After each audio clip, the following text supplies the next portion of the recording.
The sharks are high on cocaine. What a weird week. Hi, everybody, it's Weird. This is like crazy being here. Really weird tales. Well, I got a great show for you today with some wonderful weird stuff. Hi, friends. I'm Scott, and this is What a Weird Week, a show where we catch you up on all the weird news that happened the past week. Just a reminder, if you want show notes, a transcription, if you want to subscribe to our podcast or anything like that, you can go to shownotes.page, shownotes.page. 10. Sharks with cocaine in their system made news this week. This is off the coast of Rio in Brazil, where they tested 13 sharks, and all 13, they batted 1,000 on this one. All 13 tested positive for what they say in the article is high levels of cocaine. They think the cocaine must have gotten into the sharks, either from illegal drug labs or perhaps lost or dumped over the side of a boat, drug packages, or perhaps out of airplanes, cocaine bales that you hear about sometimes being discovered floating in the ocean. Perhaps that, or also perhaps cocaine pee finding its way back to the ocean. So they're not exactly sure yet why, but 13 sharks were tested and all 13 sharks came back with that cocaine in their system, which, that seems surprising. And then you find out, they've never tested for cocaine before. So this is a first, but only because they've never tested sharks for cocaine before. And I'm not a shark expert there. I don't know why they decided to start testing for cocaine, but I think if a shark is high on cocaine, that can't be, well, first of all, there's a movie, somebody has already written a movie. It took about 20 minutes to write that thing, Cocaine Shark. But sharks have a bad reputation, you guys, and shark high on cocaine, that can't be good, right? I'm not an animal expert or a cocaine expert, but that can't be good.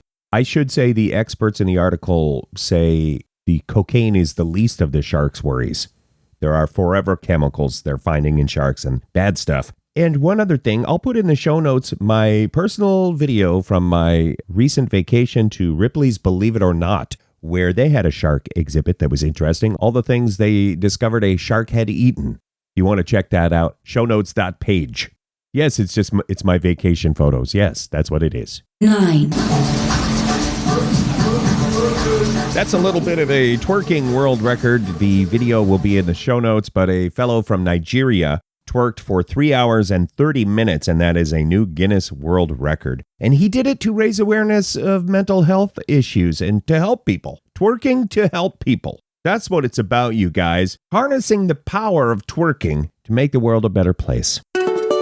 Next is the other soccer or football story, perhaps, that made headlines. Not the big one concerning the cheating and having to leave the Olympics, but another soccer story that's kind of fishy.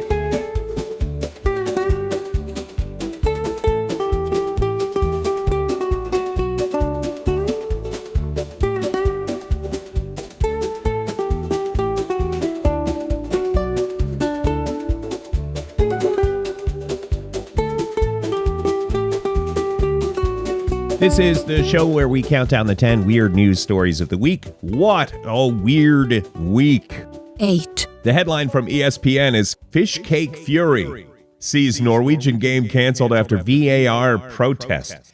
This was a soccer match in Norway between Rosenborg and Lillestrøm.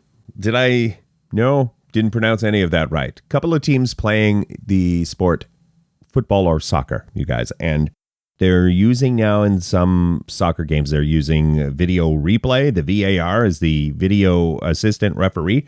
And fans hate it because I guess it slows down the game. If you got to go back and look at the tape, that's going to slow things down. So as a means of protesting, fans threw fish cakes onto the field.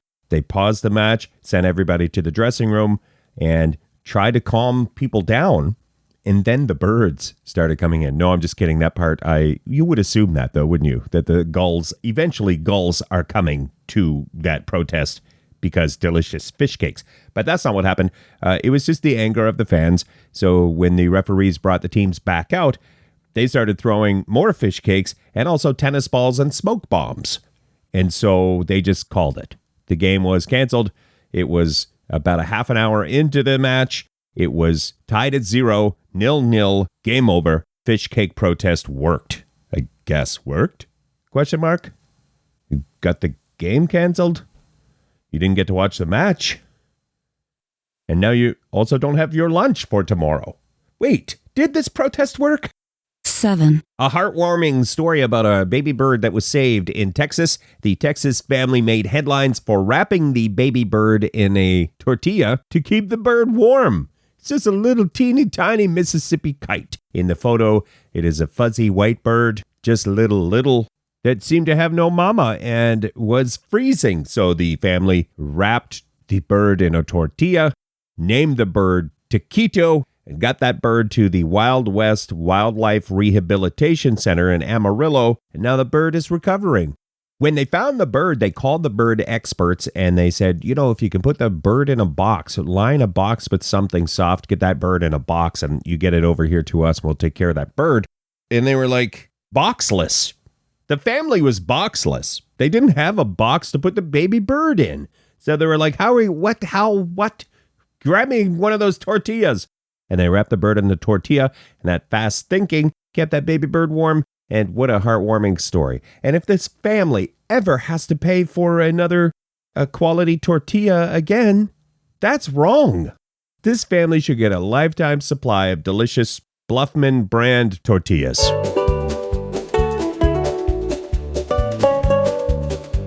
Up next, famous wiener car gets into an accident.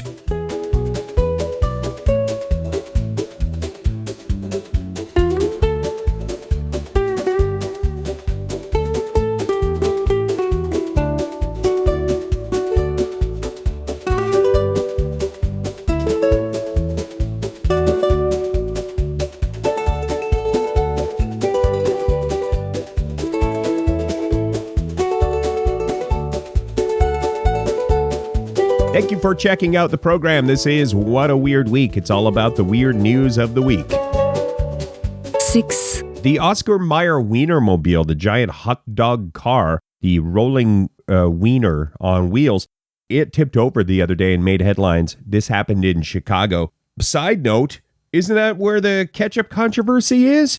A Chicago-style hot dog? There's debate over whether you should put ketchup on a hot dog in Chicago. I'm not very worldly, you guys, so shout out to our friends tuned in Chicago. Thank you for liking, subscribing, or streaming. If you want to weigh in on the controversy, please feel free. Reach out, shownotes.page. So maybe the Wienermobile, now I'm just theorizing, but you're feeling the pressure of driving that enormous wiener through Chicago, where there is already a hot dog controversy, and that added pressure couldn't have helped the Wienermobile, the God bless the wiener pilots who have to do substantial training, and it's not an easy job.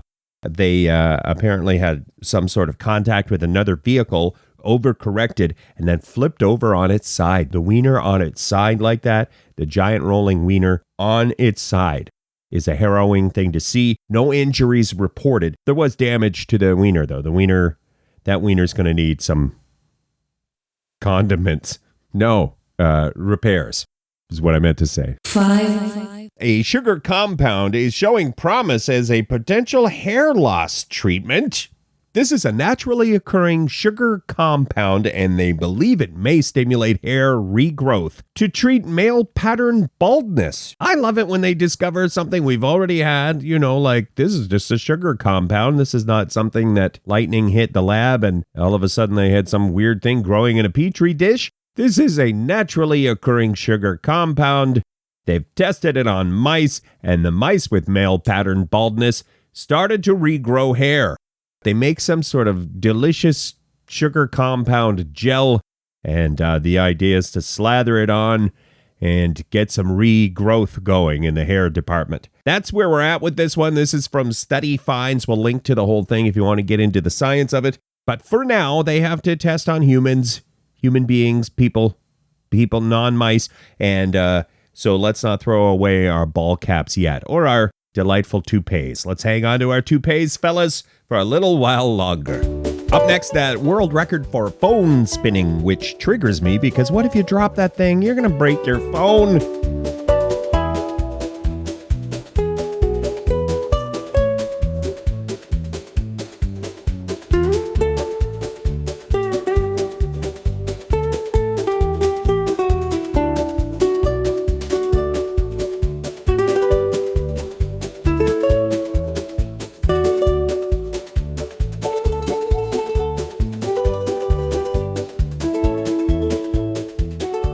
Thanks for listening to What a Weird Week. We are the show that catches you up on the weird news of the week. 4, Yesterday, the folks at Guinness World Records tweeted out, new record, most spins of a mobile phone on one finger in 1 minute. And that record is 320 spins. A fellow in China has the new record. That's a lot of spins in a minute. Spinning that phone, it is a traditional phone. No, wait, not a traditional phone. It's a cellular phone. That's what I mean. Doesn't matter what kind of phone you got, just imagine a cellular phone. It's not a rotary dial phone. It's not an entire phone booth. Those also would be great records, but we're talking about a cell phone spinning on the index finger 320 times in a minute. I would say the next step on this one is you get some like Otter Case or somebody, one of these case companies to sponsor the event, and you do it over the Grand Canyon. Hey? And then if the phone drops and it survives the fall, doesn't matter. The case company is happy, great advertising, and maybe you get another exciting world record out of the deal. 3, Underpants and Heartbreak made headlines last week. America's Got Talent is a television program that gives an opportunity for dancers, singers, other performers to compete for fame and fortune. And this is a franchise that, there has been Britain's Got Talent, there has been Canada's Got Talent, a number of countries' Got Talent. And so perhaps you're familiar. A fellow named Nick, an Australian, went on America's Got Talent the other day and tried to break the world record for the most underpants pulled on in 30 seconds. My name is Nick. I'm from Queensland, Australia. So the world record that I'm going to be attempting today is most underpants pulled on in 30 seconds. The existing record is 23, so if I hit 24, that's a good sign, and that's signified by a gold pair of underpants. 10 seconds. 5, 6, 7,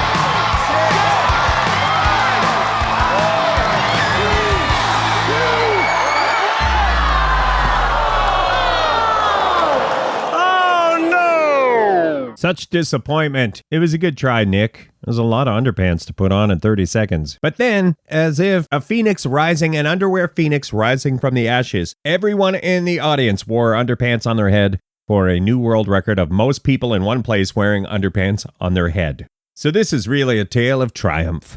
Hang on, next we have a story that could change your life. Legit, they have crunched the numbers and they have decided how many steps we need to take each day. Is it that 10,000 mark? Or did somebody just make that up out of thin air? That story's next.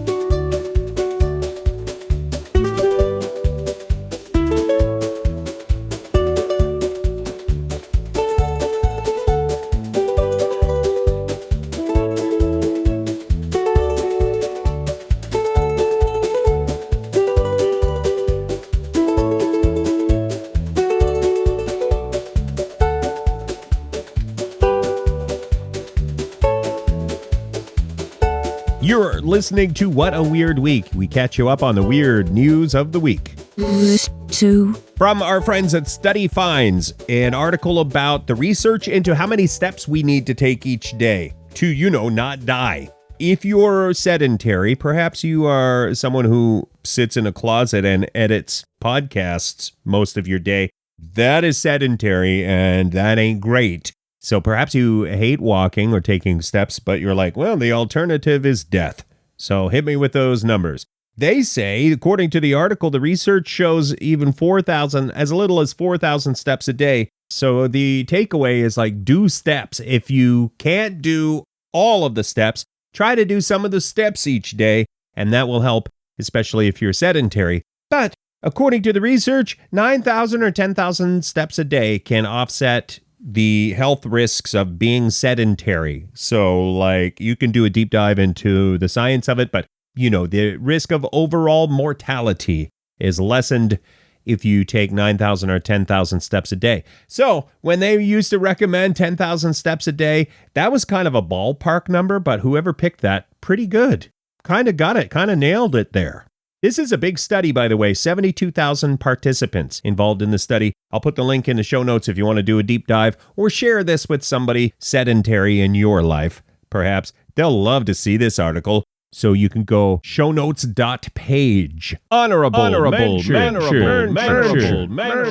mention this week goes to the marketing department at Ore-Ida, which, if you're not familiar, I don't think I can buy Ore-Ida products here where I'm at, East Coast Canada. I might be wrong there, but anyway, if they don't have Ore-Ida products where you're at, it's a potato-based frozen food company. So delicious frozen French fries and potato products, perhaps a potato in tot form or hashed browns, that sort of thing. So that's Ore-Ida, and they teamed up with Good Pop. Good Pop are the frozen pop people, and they came out with a fudge and vanilla French fry pop, which is described as a frozen treat that combines sweet and salty. It is vanilla oat milk frozen base, and then it's covered in a crunchy chocolate shell, and it's also rolled in crispy potato bits. So it's a potato-based dessert to beat the heat. And the article says 4 pops will run you $10 American, which, gourmet. That sounds a bit gourmet to me. I'm sure it's delicious. Also, something you may want to try at home. Get some French fries going, some ice cream going, some chocolate sauce, put it all in a blender. Okay, hang on. Our number one story is next.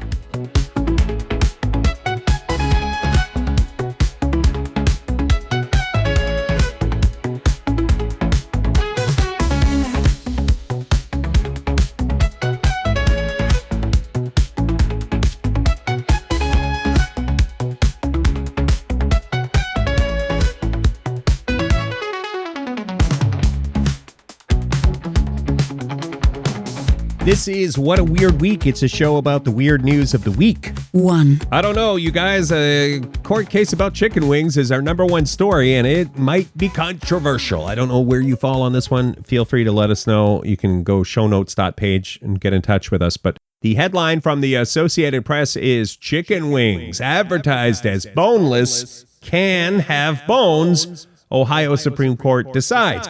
This is about a court case from a fellow named Michael, who went out to eat some wings with friends and family, whatever, and you're eating the boneless wings, enjoying the wings, right? There was a bone in there, and the bone actually did some damage to Michael's esophagus, so he sued the restaurant. He said, I was eating boneless chicken wings, and there were bones in there. Well, the court decided it was a 4-3 ruling. The Supreme Court of Ohio said that boneless wings is more about now I'm summarizing here, I'm not a lawyer, but boneless wings refers to how the wings are prepared, the cooking style. And the same way somebody getting chicken fingers doesn't really think they're being served fingers, when you're being served boneless wings, there are bones in chicken. That's kind of me paraphrasing the ruling.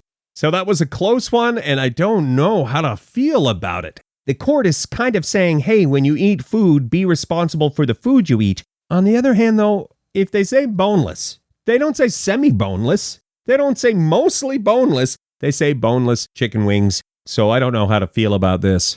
I hate to leave it at that, kind of open-ended, but we're leaving it at that. Thanks for listening to What a Weird Week. You can go shownotes.page for a transcript, or if you want to subscribe to our podcast, other ways to listen, all that. Our social media links are there too. And thank you to Funhouse Radio. Every weekend we're part of the streaming at Funhouse Radio. You can seek them out online, Funhouse Radio.